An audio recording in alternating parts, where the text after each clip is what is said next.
Well, welcome back to Wednesday Night Recap. We just finished another session in this series by Gary Thomas, Sacred Pathways, and where he talks about 9 ways of connecting with God. And tonight was the contemplation, which is intellectuals, ascetics, and the contemplatives. Yeah. And I really enjoyed it. I mean, last week we focused on the naturalist. That's me. So I love that one. And you do love that one. I did. I really do. I love being outdoors, talking to God. And second to that, though, is the intellectual. Yeah. And tied with that is the contemplative. Uh-huh. Yeah. So I'm happy with it. But the fact is, we're all different. Yeah. You know. And how'd you score? What was your first? I scored naturalist and intellectual. Okay. And again, he clarified tonight. We didn't say this, but he clarified.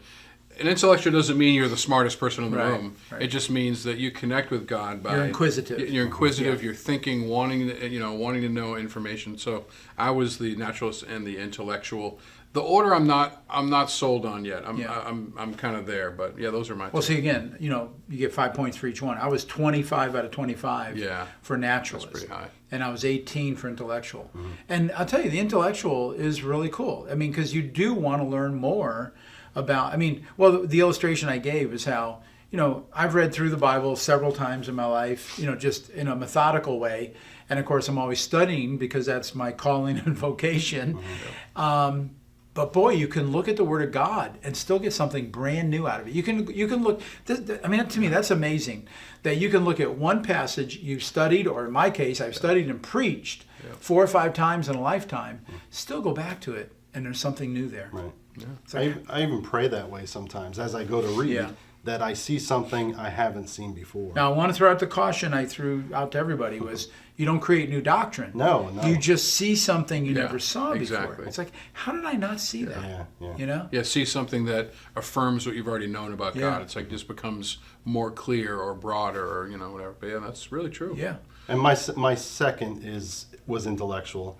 And something he said. Well, tell us your first. Enthusiast. Because that's next week. Right. And then third would be the contemplative. That's how I say it. Oh, yeah? So you have those two grouped together? Yeah. I look at it, but I'm glad he said tonight, because he brought David back into it, even though he used him as a naturalist. Yeah. But you can, because I hear each one and think, well, I can see a little bit of that in me. You don't have to be locked into just the naturalist, because you see that we all are created differently and have those ways. But yeah, I can see myself a little bit in each one. Yeah.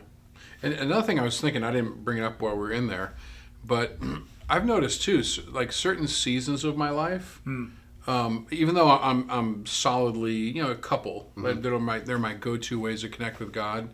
There was a couple seasons where I could see another part where I just needed to be away, more of an ascetic, even if it was like for. It was this particular weekend retreat I went to, and it lent itself to that, and it really was a helpful time. Right. So it's nice to know that you can use all these ways to connect with God. You talked about that a little bit, maybe studying. When you studied in college, sometimes you needed one method of studying. Another time you needed silence and just get away from it all. Yeah, it's funny how that changed, because undergrad, for me to study for an exam, I needed background noise. And then graduate school, I needed complete silence. It was harder. It was more difficult. I don't know if you just get older and mature, but it's like, some people cannot function unless the radio's on or something's on in the background. They can't. Yeah. There's no way I could do a sermon with noise in the background. For years, my office was Starbucks. Anywhere where there was a Starbucks. And I'd pop in worship music and just... and just do it, and people would be moving around, walking. This is kind of how it was. See, but I would go to a library to work on a sermon, not Starbucks. Too much interaction. Yeah. Well, the earbuds, people ignore you. But again, see, we're all different. That's the other thing.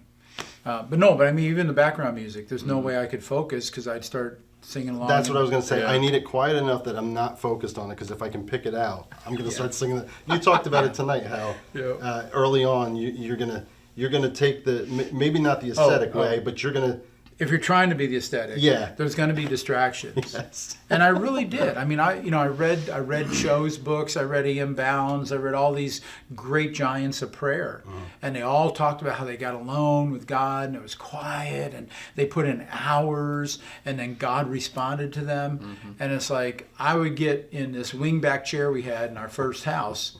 Sit in the corner, I'd see a spider web over there, I'd see the wallpaper breaking away from the wall, I'd see all these things I got to do, and we didn't have Post-its back then. I don't think they were invented yet. So, Wow. I probably should have had like, Pre-post it. I should have had my Bible and somebody with some scraps of paper and just make all these to-do lists. Yeah. But no, I'd get up in the middle of that prayer, and I keep talking to God and go fix it. Got to be spiritual while you're doing this. But what'd you say? 45-minute run, and you're good. Oh yeah. That's where you get it all. Yeah. So. No, I love it.